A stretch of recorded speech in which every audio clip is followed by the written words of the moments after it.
創世記第10章。世界は大洪水によって塗り替えられました。かつてのすべてが皆底に沈み、神の恵みによってノアとその家族は生き残ることができました。洪水が収まり、彼らが安全に陸地に足を踏み入れたその日、新たな時代の幕が開けたのです。この新しい世界では、ノアの3人の息子、シェム、ハム、ヤペテが人類の新たな始まりを告げる重要な役割を担います。ノアの息子たちは、それぞれ独自の道を歩みます。シェムは知恵と慈悲の人として、ハムは強さと勇気の人として、ヤペテは探求と発展の人として、新たな世界で彼らの名が刻まれることとなるのです。それぞれの息子から生まれる多くの子孫たちは、彼らが持つ特質を引き継ぎつつ、それぞれの土地で独自の文化と伝統を築いていきました。ノアの息子ヤペテは、新しい世界での探求心と発展の象徴とされました。彼の子孫は広大な地を旅し、多様な言語と文化を育むことになります。ヤペテの息子たちはゴメル、マゴグ、マダイ、ヤワン、トバル、メセク、キラスであり、彼らはそれぞれ異なる地域に定住し、独自の文化圏を形成しました。ゴメルの3人の息子、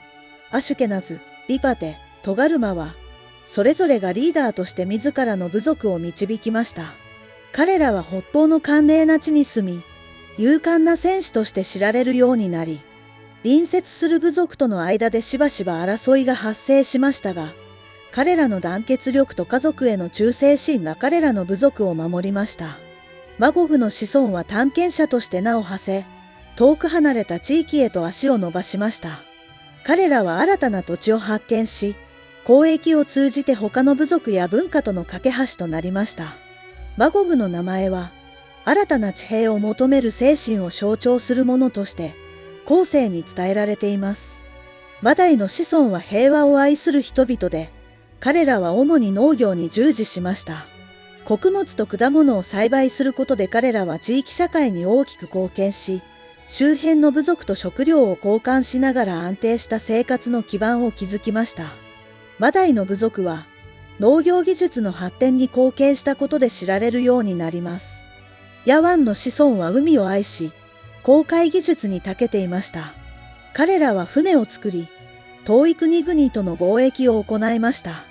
エリシャ、タルシシ、キッティム、ロダニムの各地域に住むヤワンの子孫は、海洋文化を築き上げ、彼らが交流した地域は豊かな文化の融合を見せることになります。トバルとメセクの部族は、金属加工の技術に優れていました。彼らは武器や工具を作り、これらを通じて他の部族との強固な関係を築きました。特に鉄と銅の加工技術は、彼らの地域での経済発展に大きく貢献しました。キラスの子孫は音楽と歌に情熱を注ぎました。彼らは美しい楽器を作り、歌とダンスを通じて神々への賛美歌を捧げました。キラスの部族は、その文化的な豊かさで他の部族から尊敬を集め、彼らの芸術は多くの人々に感動を与えました。これらの物語は、ヤペテの子孫がどのように多様な形で発展し続けたかを示しています。彼らはそれぞれの特技と才能を生かし、新たな世界において神の創造を尊重しながら、互いに学び合い、協力し合って生きていました。ノアの息子ハムは、勇気と強さを象徴する人物でした。彼の子孫たちは力と冒険心を受け継ぎ、新しい土地で多くの文化と王国を築き上げます。ハムの息子たち、クシュ、エジプト、プテ、カナンはそれぞれ異なる地域に広がり、そこで彼ら自身の歴史を形作っていきました。クシュは力強いリーダーであり、彼の子孫は非常に活発で野心的でした。特に彼の息子ニムロドは、史上初の偉大な王として知られています。彼の名前は反逆者を意味し、彼の人生はこの名前を体現するものとなりました。ニムロドは驚異的な体力と戦闘技術を持ち、若い頃から周囲の人々を圧倒する存在感とカリスマを放っていました。彼は狩猟が得意で、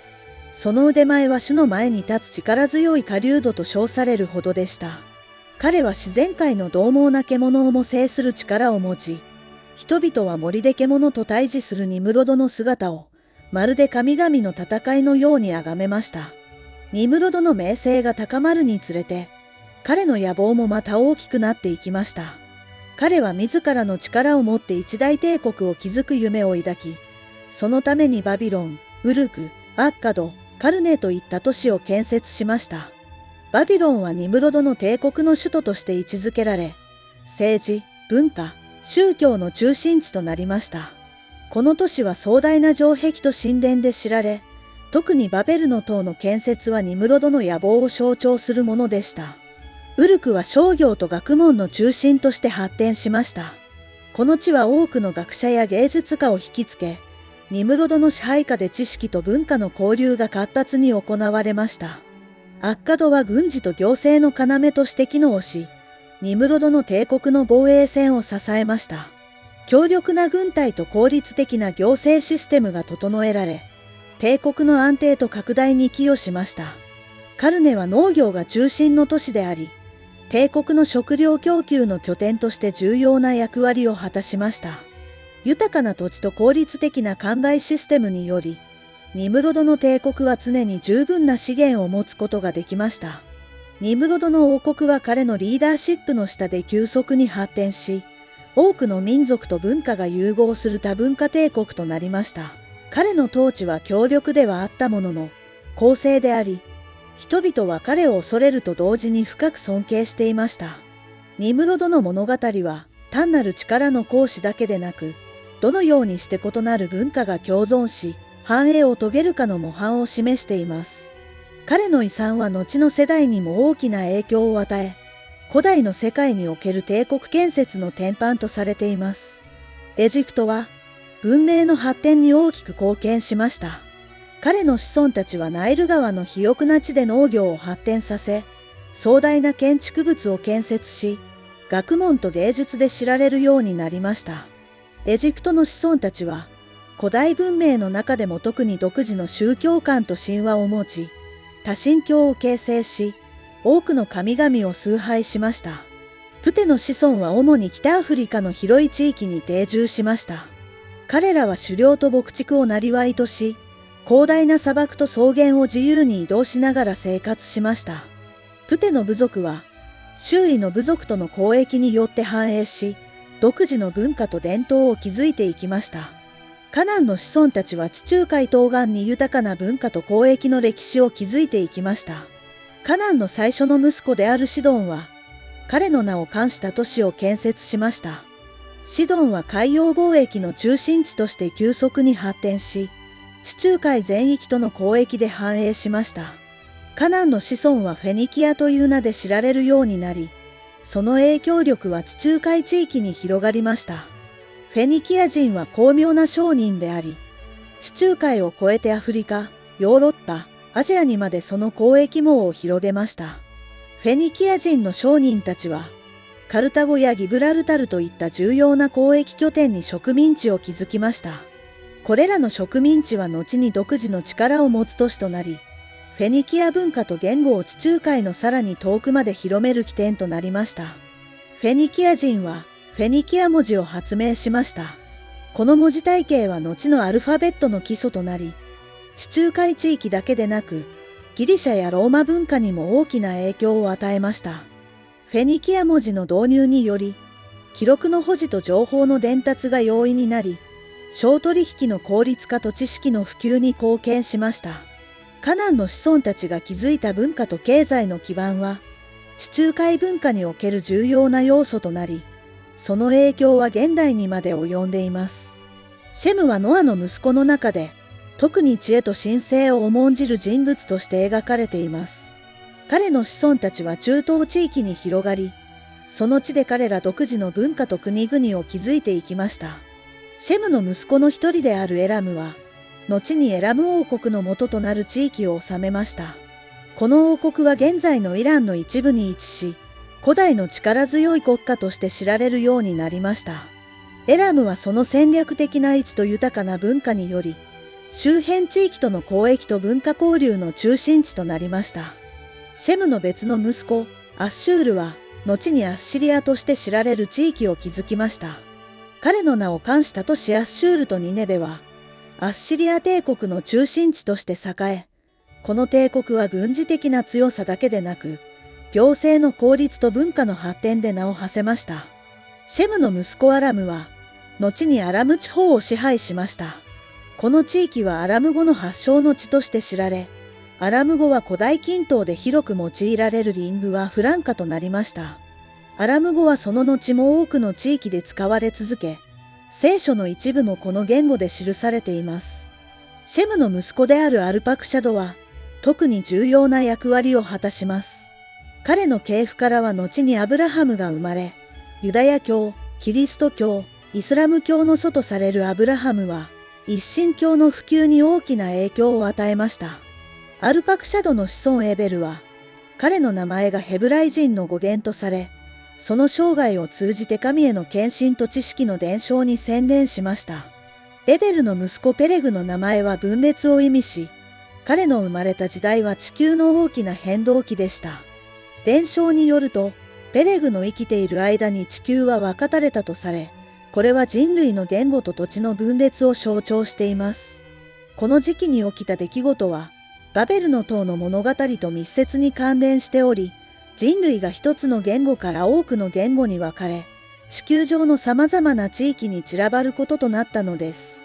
ノアの子孫たちの物語を通じて、我々は人類の多様な文化と言語がどのようにして形成されたかを見ることができます。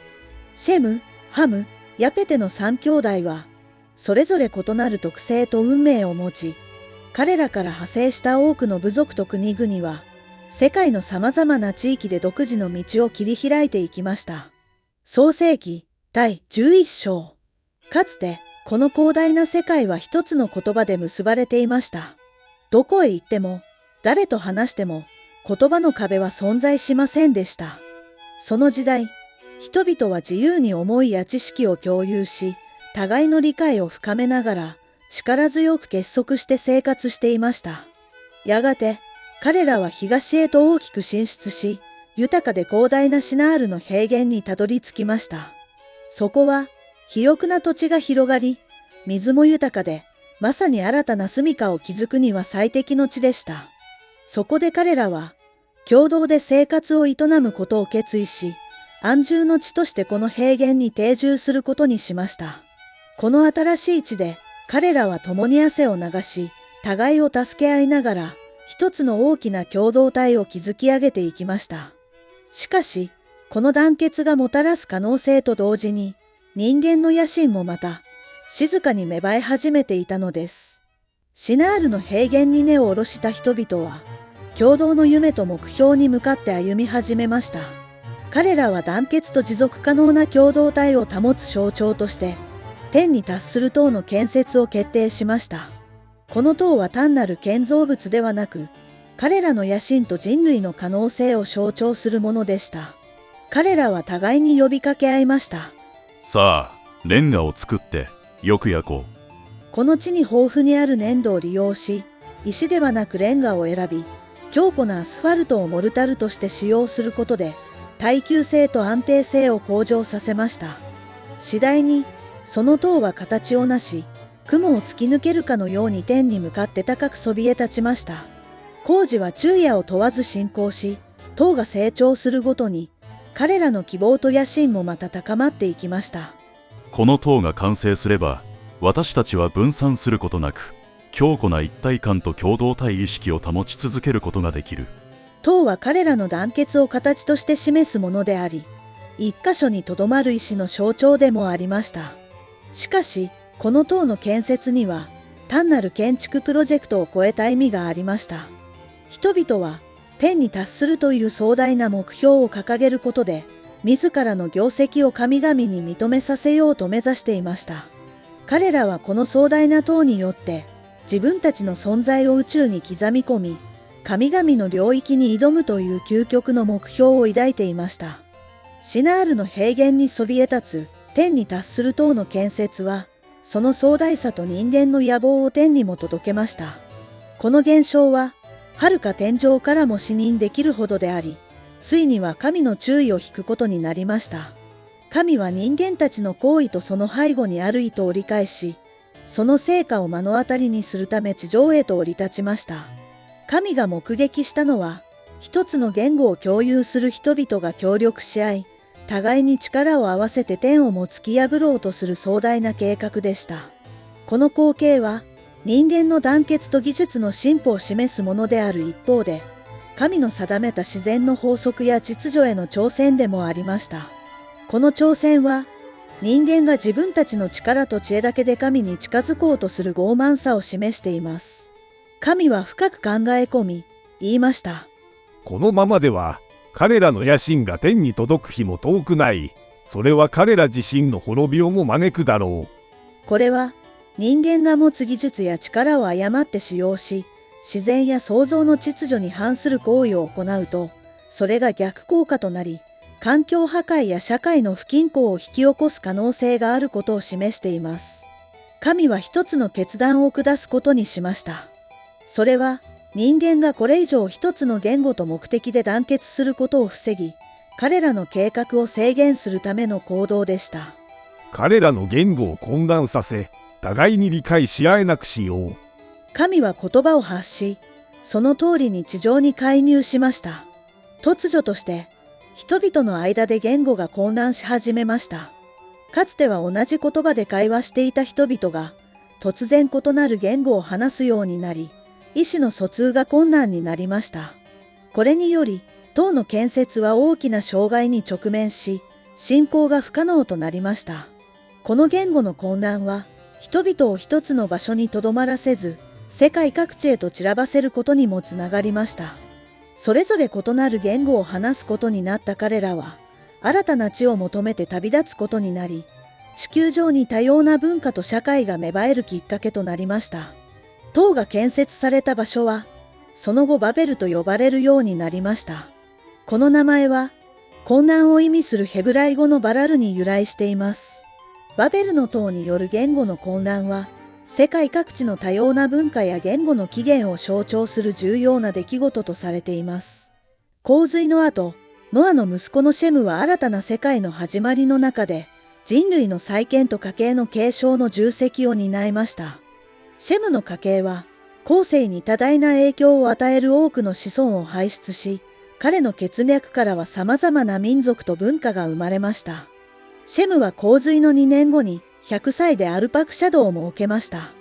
アルパクシャドは彼の長子であり、彼自身もまた35歳の時にシェラを設けるという家族の伝統を継承しました。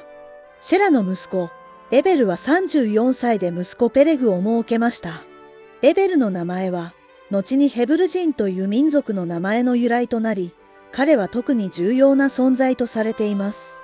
エベルの時代には、地上の言語が混乱し、人々が世界中に散らばるという大きな変化がありました。彼の息子、ペレグの名前は分けるという意味があり、彼の生きた時代を象徴しています。ペレグは30歳でルーを設け、ルーもまた32歳でセルグを設けました。セルグは30歳でナホルを、そしてナホルは29歳でテラを設けるという家系の継承を続けました。ナホルの息子、テラは特に重要であり、彼は70歳でアブラム、ナホル、ハランの3人の息子を設けました。テラの家系からは、特にユダヤ教、キリスト教、イスラム教の三大宗教に影響を与える人物が輩出され、その物語は今日に至るまで語り継がれています。テラの息子アブラムは後にイスラエルの民の祖となる人物ですが、その物語は彼の父テラの決断から始まります。テラは家族を率いて、偶像を拝んでいたカルデアの町ウルを出立し、カナンを目指す旅に出ることを決意しました。この決断は、彼の息子アブラムの運命を大きく左右することになります。一方、テラの息子ハランは比較的若くして亡くなります。彼は故郷であるカルデアのウルで亡くなり、その後、彼の息子ロトがアブラムと共に重要な役割を果たすことになります。ロトはハランの息子として、アブラムと共にカナンへの旅を続けることになります。この二人の旅は、後の聖書の物語において重要な位置を占め、アブラムが神と契約を結び、アブラハムと名を改める過程で、ロトもまた重要な役割を果たします。テラの家族は多くの財産と家畜を伴い、長い旅を経てハランという地にたどり着きました。ハランは肥沃な地であり、旅の疲れにより一時的に滞在する計画が、やがて長期的な滞在へと変わりました。テラはこの地の豊かさと安定を好み、カナンへの移動を一時中断することを決定しました。しかし、この停滞はテラの人生の最終章となりました。テラはハランでに105歳で亡くなりました。彼の死は家族にとって重要な節目となり、特にアブラムにとっては神からの呼び声に応じ、再び旅立つ契機となりました。シェムの家系からアブラムへと続く系譜は、後にイスラエルの民として知られることになる重要な始まりを告げています。